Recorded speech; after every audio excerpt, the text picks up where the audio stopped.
There are so many other policies that Democrats talk about and should talk about that are this simple. The big difficulty is getting into power and then being able to utilize that power to do it. There are so many policies like this that are just uniquely understood to be good in the broader population. Use your power that you get, put the policy into effect. Ideally, your administration is a good one and is efficient with that. People will see the results of it, and then they won't want to give it away. They won't want to give it up.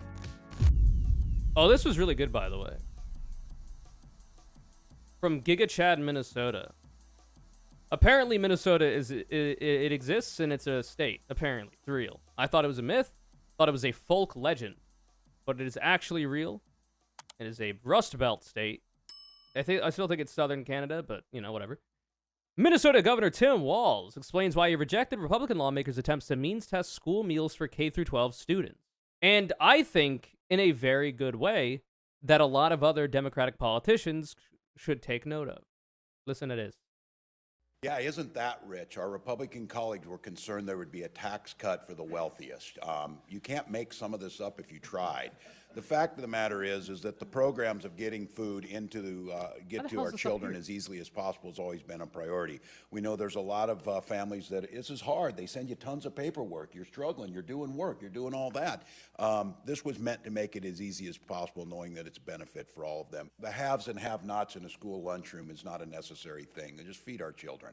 And so I'm really excited about that. I think coupled with these payments, we're feeling this. Going back to school looks a lot easier this year. Yeah. Hell yeah. That is all you need to do. Get power, put forward the good legislation, the good policies that you know are good, and completely disregard the bad faith arguments from the Republican Party. Notice that he didn't argue the minutia of all of the means testing and He said, feed the fucking kids, and that's what we're doing. He said, these people don't have time to fill out all this paperwork because they're already struggling if they need to apply for it. So let's just make it as easy as possible and make it free for everybody. Who gives a shit if some rich kid gets a free meal? Nobody gives a fuck. Feed the kids. Isn't that rich? Our Republican colleagues were and also make fun of the opposition in a very old man politician way by saying, isn't that rich? Yeah, isn't that rich? Our Republican colleagues were concerned there would be a tax cut for the wealthiest. You can't make some of this up if you tried.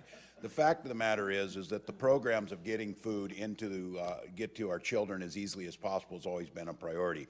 We know there's a lot of families that this is hard. They send you tons of paperwork. You're struggling. You're doing work. You're doing all that. This was meant to make it as easy as possible, knowing that it's a benefit for all of them. The haves and have-nots in a school lunchroom is not a necessary thing. They just feed our children. Hell yeah. And so I'm really... It's good messaging. It's good policy. Free school lunches. And it also looks really bad to be a Republican and argue against feeding children.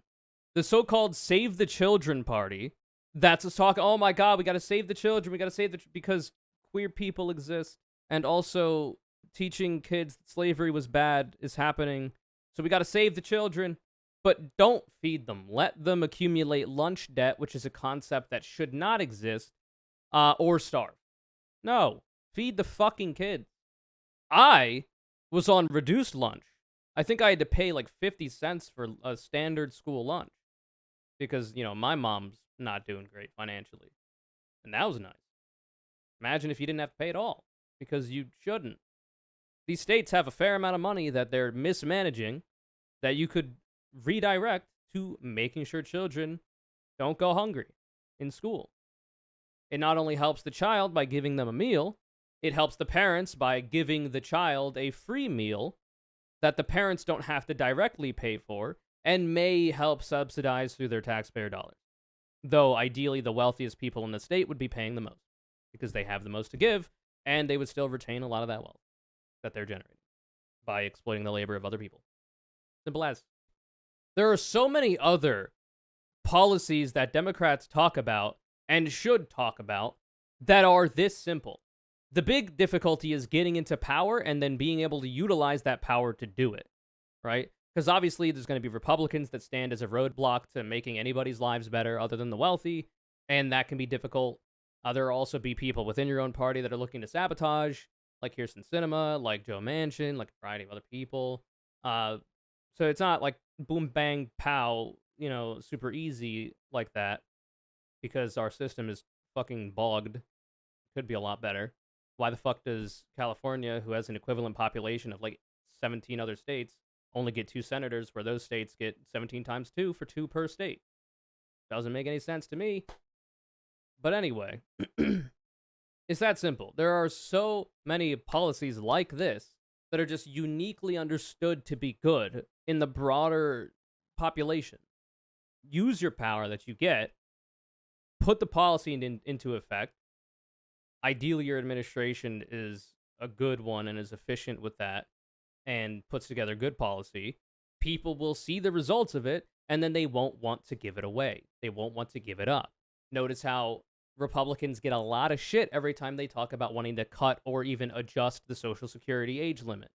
Either by cutting Social Security, abolishing Social Security, which I don't think many of them talk about, or even raising the retirement age for Social Security.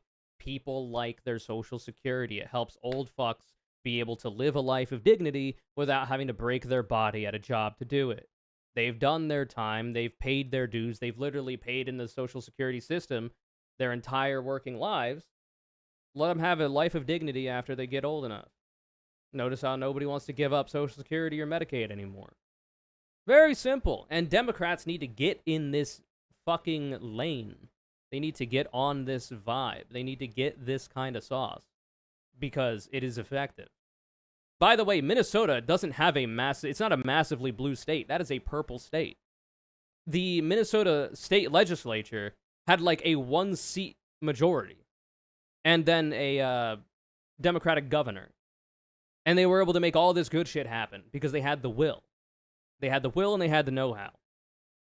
Obviously, there's some cringe shit with this administration, like they're reneging on that pro gig worker, Uber, Lyft driver, delivery driver thing. I don't know what's come of that since. They did walk back a certain thing they wanted to do for it, which was very cringe and very anti-worker, and I did not like it. But there's also a lot of other good shit.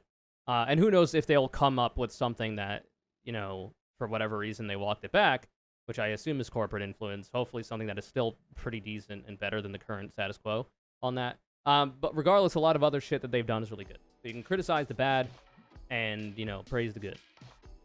And praise the sun. Is that a Dark Souls 3 reference, or is that a different Souls game? There's something else I wanted to say. 1 and 2? Anyway, poggers. Feed the damn kid. Don't be a dumbass.